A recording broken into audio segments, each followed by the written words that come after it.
Correction de l'exercice 4.4 qui se situe dans votre cahier de leçon. Donc, c'est ça. Soit la fonction f, qui est définie par l'expression f de x égale à x cube moins 10x carré plus 0,5x moins 4. On a vu dans les parties précédentes que la dérivée de cette expression-là, c'est 3x carré moins 20x plus 0,5. En fait, le but de l'exercice, ça va être d'étudier les variations de la fonction f. Étudier les variations de la fonction f. Pour étudier les variations d'une fonction, première étape, il faut déterminer la dérivée. Voilà, elle est là. Deuxième étape, il faut étudier le signe de la dérivée. D'accord? Et une fois qu'on a le signe de la dérivée, on dresse le tableau de signes de la dérivée et on en déduit les variations de f. D'accord? Donc moi, quand je vais corriger, je vais répondre à toutes les questions d'un coup. Là, en fait, c'est un exercice pas à pas, le jour du bac. Vous n'aurez pas ce genre de questions, ça sera en général étudier les variations. Donc en gros, il faudra faire tout ça. Donc première étape, pour étudier les variations de la fonction f, il faut dériver. On a la dérivée. Maintenant, quand on a la dérivée, on obtient 3x carré moins 20x plus 0,5. Et ça, c'est l'expression d'un polynôme, d'une fonction polynôme du second degré. Et donc, on doit étudier le signe d'un polynôme du second degré. Et vous l'avez vu en première. D'accord? Donc pour ça, on va calculer ce qu'on appelle le discriminant, delta égale b carré moins 4ac. Et les racines ensuite. D'accord? Donc première étape, on va calculer le discriminant. D'accord? Donc là, la dérivée, je l'ai remise ici. Là, j'ai rien fait, j'ai mis de la couleur. Donc là, 3x carré moins 20x plus 0,5. Donc là, l'expression est de la forme ax carré plus bx plus c, c'est-à-dire que le coefficient qui est devant le x carré, c'est a, le coefficient qui est devant le x, c'est b, et le coefficient constant, c'est c. Donc ça veut dire qu'ici, a c'est 3, b c'est moins 20, et c c'est 0,5. Donc quand il n'y a pas de terme en x, ça veut dire que le b vaudra 0. D'accord? S'il n'y a pas de terme constant, c'est-à-dire que c vaut 0. Et a ne peut pas valoir 0, parce que si a vaut 0, 0 fois x carré, ça fait 0. Et ça ne sera plus un polynôme du second degré. D'accord? Second degré, parce que le terme de plus haut degré, c'est ce terme-là. Et le plus haut degré, c'est 2. D'accord? Donc c'est pour ça que c'est un polynôme du second degré. Bref, on revient à ça. Donc on a l'expression, elle est là. Il faut déterminer, première étape, il faut déterminer le discriminant, qui est b carré moins 4ac. D'accord? B carré moins 4ac. Donc ici, qu'est-ce qui doit être au carré? C'est b. Et b ici, c'est moins 20. Donc ça veut dire que tout ça doit être au carré. Donc faites attention, c'est moins 20 entre parenthèses au carré. D'accord? Parce que si vous ne mettez pas les parenthèses, et en plus ça vous allez sûrement utiliser la calculatrice, ben vous n'obtiendrez pas le bon résultat. D'accord? Donc c'est moins 20 au carré. Moins 4, a c'est 3. Moins 4 fois 3. Fois c'est 0,5. D'accord? Moins 4. A c'est 3. C c'est 0,5. Ensuite, moins 20 au carré, ça fait 400. Et moins 4 fois 3 fois 0,5. Moins 4 fois 3, ça fait moins 12. Et moins 12 fois 0,5. Quand on multiplie par 0,5, en fait, on divise par 2. On prend la moitié. Moins 12, et la moitié de moins 12, c'est 6. C'est moins 6. D'accord? Et 400 moins 6, ça fait 394. D'accord? On a le discriminant qui est égal à 394. Il est positif. Donc je vous fais un petit rappel. Et normalement, je vous ai donné un lien vidéo pour regarder. Donc premier cas, on aura trois cas. Le cas où delta est strictement positif, le cas où delta est égal à 0, et le delta est strictement négatif. Donc premier cas, on est dans le cas de delta est strictement positif. Dans ce cas, l'équation ax carré plus bx plus c égale 0 admet deux solutions. Donc la parabole traverse l'axe des abscisses en deux points. Et je vous rappelle qu'une fonction polynôme de second degré, sa représentation graphique, c'est une parabole. Soit tournée vers le haut, soit tournée vers le bas. D'accord? Donc ici, quand delta est positif, ça veut dire que cette équation-là, elle admet deux solutions. Cette équation-là, elle veut dire quoi graphiquement? C'est-à-dire à quel endroit la parabole, elle coupe l'axe des abscisses. D'accord? À quel endroit la parabole, elle coupe l'axe des abscisses. Et donc quand delta est positif, strictement positif, bah, c'est que cette équation-là admet deux solutions. Ça voudra dire que la parabole, elle coupe deux fois l'axe des abscisses. D'accord? Donc, oui, les paraboles sont soit tournées vers le haut, soit tournées vers le bas. Ici, c'est une parabole qui est tournée vers le haut. C'est une sorte de sourire. C'est dans le cas où A il est positif. D'accord? Le coefficient A, là, il est positif. Si le A il est négatif, c'est tourné vers le bas. C'est une sorte de bouche qui n'est pas contente. Donc, ici, donc, cette équation elle admet deux solutions quand delta elle est positif. C'est-à-dire qu'elle coupe deux fois l'axe d'abscisse. D'accord? Et ici, donc, elle coupe aussi deux fois. D'accord? Puisqu'on est toujours dans le même cas. Ça, c'est le cas où A il est négatif. Et ça, c'est le cas où A il est positif. Mais on est toujours dans le cas où delta il est strictement positif.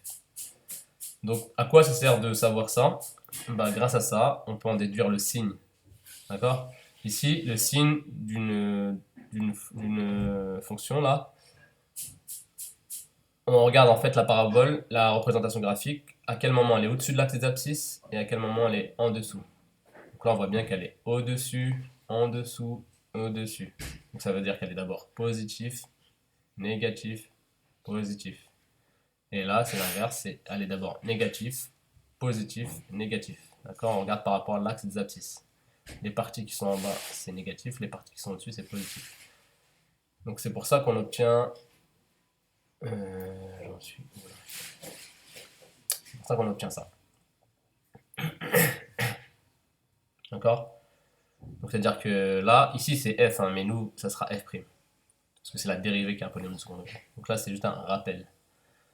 Donc là, il faudra mettre la valeur de x1 que vous aurez trouvé et la valeur de x2 que vous aurez trouvé. Ici, vous pouvez tracer un trait. En général, on trace un trait. D'accord? Donc c'est-à-dire que pour x1, c'est 0, parce que x1 c'est une racine, et x2 ça fait 0.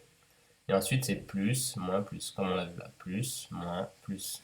Et ici c'est le contraire, donc ça sera moins, plus, moins, moins, plus, moins. Voilà. Ce qu'il va falloir retenir, c'est que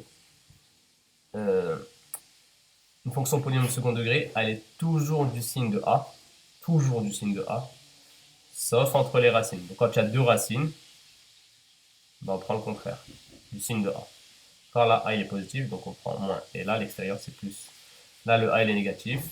Entre les racines, on met plus. Et là, c'est moins.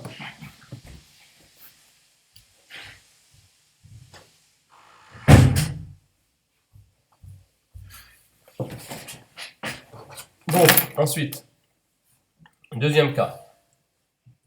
Deuxième cas, c'est delta égale à 0. Ça veut dire que cette équation-là, elle admet qu'une seule solution. Donc, ça veut dire que la parabole, elle coupe une fois l'axe des abscisses. Donc, ça veut dire qu'on a ça. Donc, si A est positif, la parabole, elle fait un sort de sourire, elle est tournée vers le haut. Et elle coupe qu'une fois l'axe des abscisses. Et si A elle est négatif, c'est que la parabole est tournée vers le bas. Et elle coupe une seule fois l'axe des abscisses. Et donc là, vous regardez bien, la courbe, elle est toujours au-dessus de l'axe des abscisses. Sauf ici, elle est égale à 0. Pour ici, c'est égal à 0. D'accord? Donc la racine, on l'appelle x0. Mais vous verrez hein, comment on calcule x0. Donc là, c'est plus, plus. Là, c'est moins, moins. Donc comme je vous ai dit, un polynôme second degré, c'est toujours du signe de A. A, il est positif, donc c'est plus, plus. A, il est négatif, donc c'est moins, moins. Sauf entre les racines. Quand on revient ici, quand il y a deux racines, c'est le contraire. Sinon, c'est toujours du signe de A. Donc le troisième cas, quand le discriminant est strictement négatif, donc quand le discriminant est strictement négatif, ça veut dire que cette équation-là n'a pas de solution. Ça veut dire que la parabole, elle ne traverse pas l'axe des abscisses, elle ne coupe pas l'axe des abscisses. Donc ça veut dire que là, on a une parabole, quand elle est tournée vers le haut, elle est comme ça, elle ne coupe pas l'axe des abscisses. Donc c'est-à-dire que c'est plus, elle est toujours positive. Et quand A est négatif, la parabole est tournée vers le bas, et elle est toujours négative, donc c'est moins. Donc je répète encore une fois, une fonction polynôme du second degré, elle est toujours du signe de A. Donc si A il est positif, c'est plus. Voilà. Et sauf quand il y a deux racines. Quand il y a deux racines, entre les deux racines, c'est le contraire. Donc on revient à l'exercice. Vous avez vu, nous c'est f', qui est un polynôme second degré. F, c'est un polynôme de troisième degré. Et nous, on étudie le signe de ça. D'accord? Donc on a calculé le discriminant de cette expression-là, on a trouvé 394. Donc on est dans le cas où le discriminant est positif. Donc le polynôme admet deux racines. Les deux racines, vous devez les connaître par cœur. D'accord? C'est x1, c'est moins b moins racine carrée de delta sur 2a. Et moins b plus racine carrée de delta sur 2a. Donc, après, on fait les calculs. Donc, faites attention, ici, c'est moins b. Et b, ici, c'est moins 20. Donc, c'est pour ça que ça fait moins 20. D'accord? B, ici, c'est moins 20. Et comme il y a déjà un moins ici, ça fait moins 20. Moins racine carrée du discriminant, 394, et 2 fois a. A, c'est 3. Voilà, après, on fait le calcul. Moins, ça fait 20, etc. D'accord? Voilà, je vous laisse regarder. Il faut savoir le faire, ça, tout seul. Après, vous prenez votre calculatrice. Et donc vous voyez que x1 se fait environ 0,025 et x2 c'est 6,64. Maintenant on peut dresser le tableau de signes de la dérivée. Une fois qu'on a fait le discriminant, on peut faire le tableau de signes de la dérivée. Parce que la dérivée c'est un polynôme second degré. Donc ici on étudie sur l'intervalle R, donc c'est sur l'ensemble R, donc sur l'intervalle moins l'infini plus l'infini. Ensuite on ordonne les deux valeurs qu'on a trouvées, les deux racines. 0,025 c'est plus petit que 6,64. Dans la première ligne du tableau, on met signe de f' de x, et dans la deuxième ligne, on mettra les variations de f. Donc le signe de f' de x, là, f' de x, son expression, elle est là.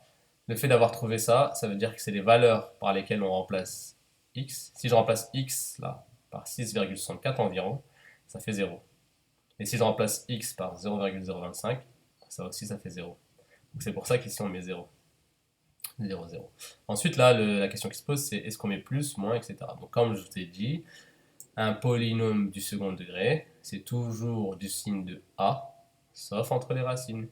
Et a, il vaut combien? A, il vaut 3. Donc, ça veut dire qu'il faut mettre le signe de a ici.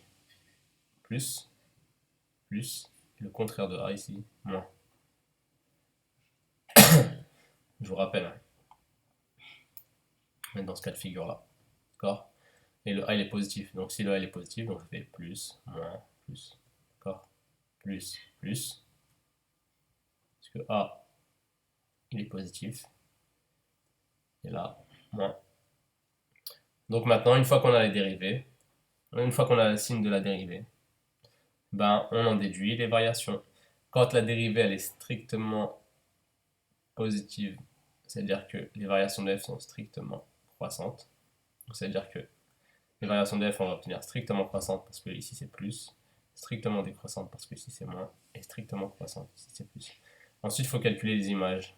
Ici, on ne peut pas calculer, donc en termes de STMG, vous ne faites pas les limites. Donc, on va calculer l'image de 0,025 et de 6,64. Faites attention par la fonction f. Il ne faut pas prendre cette expression-là, il faut prendre f. Parce que cette ligne-là, c'est pour f', c'est le signe de f'. Et pour cette ligne-là, c'est le signe de f.